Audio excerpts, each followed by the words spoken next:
Details on the latest update for No Man's Sky have just been posted on the No Man's Sky website, and from what we can tell, it's pretty game-changing.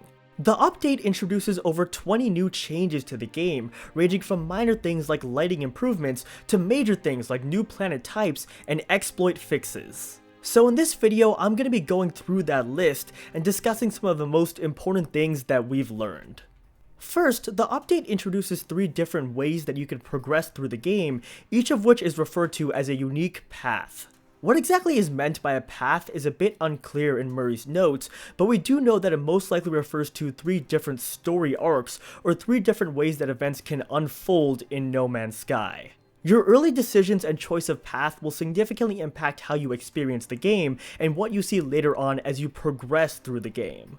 Murray also says that the game has multiple endings now, and one path has had its story completely rewritten.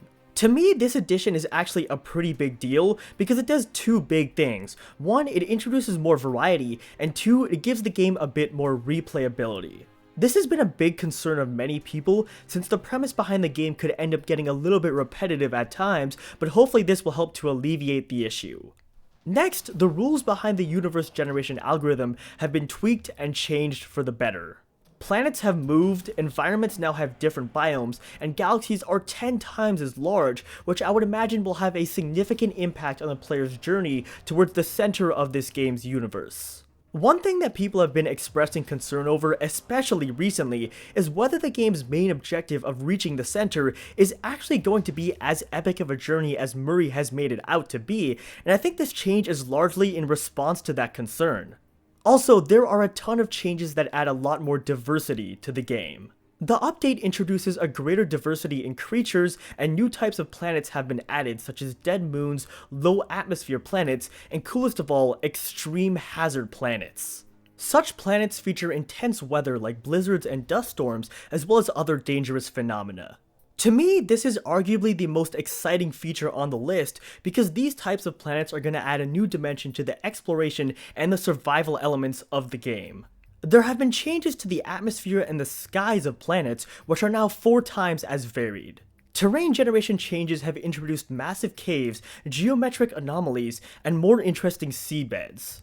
The interiors of space stations are also more varied, and new rooms like trade rooms and hydroponic labs have been added. Finally, ship diversity has increased greatly, and there are many more ships available for you to purchase. Overall, all of these changes to diversity and variety are going to be pretty big and could help to greatly bolster the game's success. The reason why I say this is one of the biggest criticisms of No Man's Sky has been that exploring procedurally generated planets over and over again could get a little bit repetitive, and I think many of these changes are aimed to address exactly that concern. Yet another big change to the game is in the way of trading and inventory. Ship inventories now store 5 times as much resources per slot, and suit inventories store 2.5 times as much per slot. This matters a lot more than you might think at first glance, since the purpose of expanding inventory size is to encourage more exploration, as well as give increased freedom to the player, so this change is building on 2 of the biggest foundations for No Man's Sky. Along with changes to inventory come major changes to the trading system, which is now deeper and requires much more attention to the details of the galactic economy. This change is aimed towards enhancing another foundation for the game in trading. Major enhancements to the graphics of the game in the way of lighting, texture, and shadow quality have now been added. Other enhancements are also on the way in future updates. Major changes have been made to combat both in space and on planet. Auto-aim and weapon aim have been tweaked, resulting in a smoother and gentler aiming system that is still sticky enough when you need it to be. Enemy AI is vastly improved, as sentinels alert each other much more quickly, and quads and walkers are even more challenging. I'm a big fan of all these combat updates since ultimately you want a game to be hard not because it's hard to aim or because the game mechanics suck, but rather because the enemies are super powerful and difficult to take down, and this change is directed towards making exactly that happen. Space combat is deeper, and advanced techniques such as critical hits and brake drifting have been introduced to the game. Bounty missions and larger battles have been introduced, and pirates now have increased frequency. The difficulty of pirate battles depends largely in part now on the value of your cargo. Space combat is something that has a lot of potential in this game, and this change is aimed towards taking advantage of that potential. I'll be honest and say that space combat is something I've been a tiny bit skeptical about, but the update seems to have added a good deal more and made the game even more difficult now, so hopefully it'll end up being interesting and enjoyable.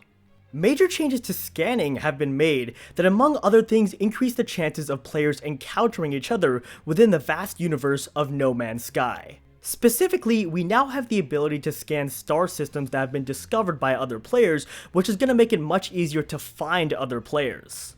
This is important because many have expressed concern that it's near impossible to encounter other players in the game, but this should help to alleviate these concerns to some extent.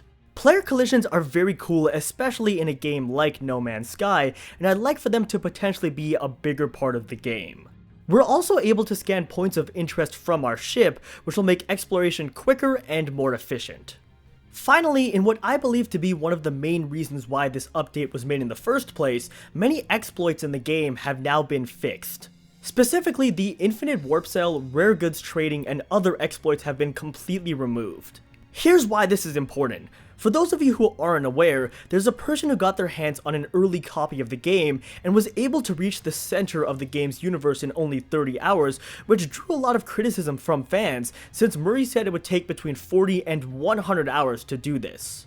Basically, the whole ordeal made a lot of people concerned that the universe wasn't actually as big as we initially thought, and if we can accomplish the main objective of the game in a relatively short 30 hours, then that could definitely be cause for some worry. However, the way this person got to the center of the universe is by using one of these exploits, so with this update things aren't quite so simple anymore.